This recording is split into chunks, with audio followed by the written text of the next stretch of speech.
صحابی کی تعریف کیا ہے؟ What is the definition of صحابی؟ کہ جس نے ایمان کی حالت میں نبی پاک کا دیدار کیا یا ان کی صحبت اٹھائی اور ایمان کی حالت میں اس کا انتقال ہو گیا۔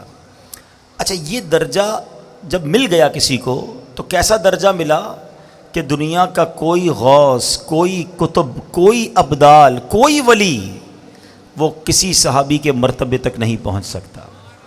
اور آپ کو پتہ ہے ایسے بھی صحابہ گزرے ہیں جنہوں نے ایک بھی نماز نہیں پڑھی، جنہوں نے ایک بھی روزہ نہیں رکھا۔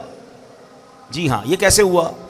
غزوات ہوتے تھے نا مسلمانوں کی، غیر مسلموں سے جب لڑائی ہوتی تھی تو کچھ لوگ آتے نبی پاک کے پاس۔ ایک واقعہ کتابوں میں بھی لکھا کہ ایک شخص آیا اور اس نے کہا کہ حضور اگر میں ایمان لے آؤں اور غزوے میں جا کر شرکت کروں، شہید ہو جاؤں تو میرے لیے کیا حکم ہے؟ آقا نے فرمایا تمہیں بھی جنت ملے گی۔ کلمہ پڑھا اور لڑنے چلے گئے اور شہید ہو گئے۔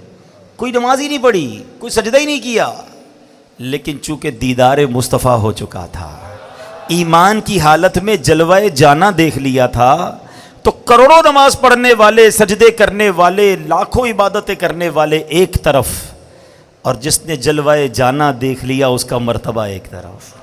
تو یہ دیدار مصطفیٰ کی برکت ہے، یہ صحبت مصطفیٰ کی برکت ہے کہ جس کو نصیب ہو گئی اس کا وہ مرتبہ ہو گیا اور پھر وہ قطعی جنتی ہو گیا۔ ہاں، جس کو گارنٹی کہتے ہیں نا، قرآن نے گارنٹی دے دی ان کے بارے میں۔ جبھی تو دعوت اسلامی والے کیا نعرہ لگاتے ہیں؟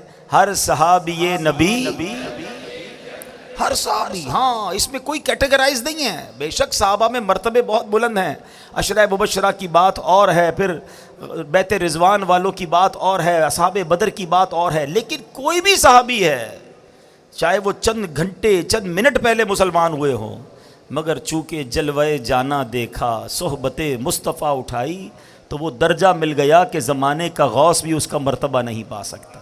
تو اب سمجھو دیدار مصطفیٰ کی بات ہے۔ ایک عشق والی بات بھی کہہ دیتا ہوں۔ بہت پہلے مجھے ایک شخص نے ایک بات کہی تھی، وہ کہتے ہیں نا کچھ باتیں دل میں گھر کر جاتی ہیں۔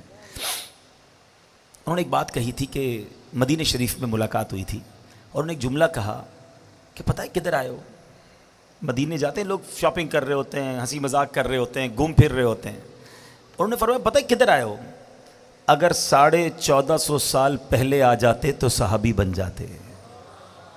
ایک جملہ کہا ہے انہوں نے، لیکن سمجھ والوں کے لیے بہت بڑی بات ہے کہ یہی تو ہوتا تھا نا کہ آقا کے زمانے میں لوگ دور دور سے آتے تھے، ایمان لاتے تھے، دیدار کرتے تھے، صحابی بن جاتے تھے۔ ہم 1450 سال بعد والے لوگ ہیں، ہمیں صحبت مصطفیٰ میسر نہیں، مگر مدینہ تو ہے نا، اس کا مقام کیا ہے سمجھو۔